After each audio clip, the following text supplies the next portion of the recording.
Undertale. So Tom, you gave me this game a long time ago. Actually, I think it was for my birthday, like 2 years ago. I can't remember. It's been on It was my. a lot. So I have on Steam. I create groups for different categories of game, like multiplayer. Old favorites is one of them. I have a not interesting category where I throw stuff that I know I'll never play, but I got it on like a humble bundle or something. Mhm. And I have a current playlist, which is basically anything I've been playing recently or games I just bought that I haven't checked out yet, that kind of stuff. Stuff I plan or want to play. If I sit down to play a game, I look through that list and be like, all right, do I start this one? Do I pick up where I left off on this one? Rocket League is always in there until the end of time. You know how it goes. So Undertale has been in there for 2 years because, you bought me the game. I would at least give it enough respect to play it and try it out. Don't So I do finally that. did that today. I did it today, like actually maybe an hour and a half before we started getting ready for the podcast.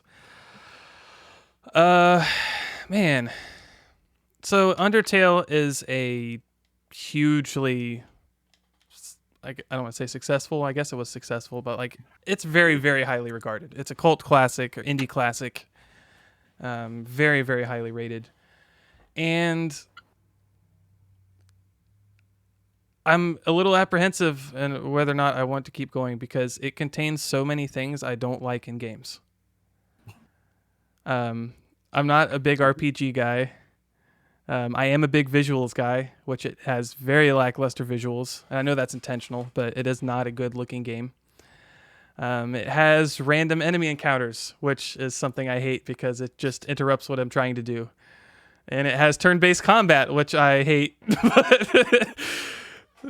It just has all of these things that I don't like, but I can see that there's something special there because even within the first half hour, it shows you these familiar gaming things, but things don't work like familiar gaming things.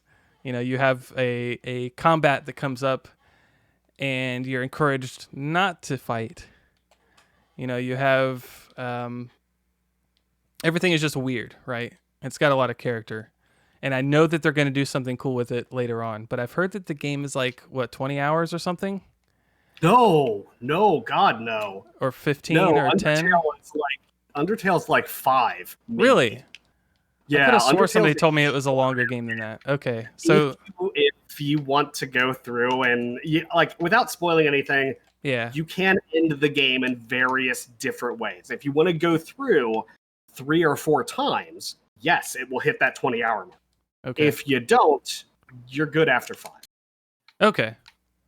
6 to 10. Yeah, Scott's also saying about 6 to 10.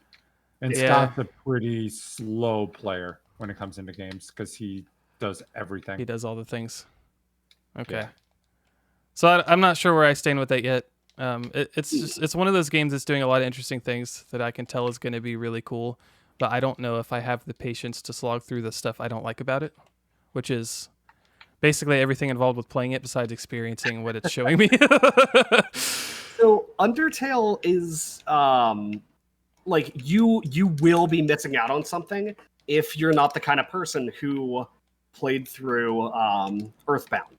Like it's literally started as a love letter to Earthbound and games like that, the Mother series. Weird ass American ass RPGs. Well, I mean Japanese developed RPGs, but set in America. modern America. Undertale's a weird fucking series, and if you haven't come from that background, you are gonna miss a lot of its charm. Like the look is literally Earthbound. Okay.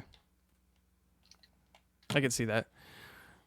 Who called out the music? Somebody called out the music. Oh yeah, Scott called out the music in the chat. I do agree, the music is fantastic. But when the same fantastic song is looping for 20 minutes straight while I'm going through this gameplay, that also bugs me. Then it's just fantastic the whole time. Yeah, and then it gets stuck in my head, and then what I thought was fantastic 20 minutes ago, I hate with every ounce of my being. And that's I already ran into that like half an hour into the game. So that's kind of bothersome. But the music is really cool because it's like a mashup of retro and modern.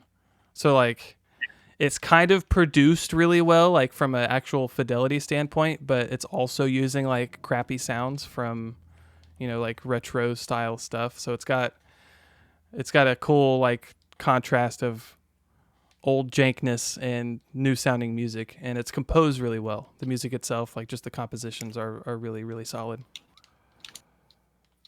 Nice.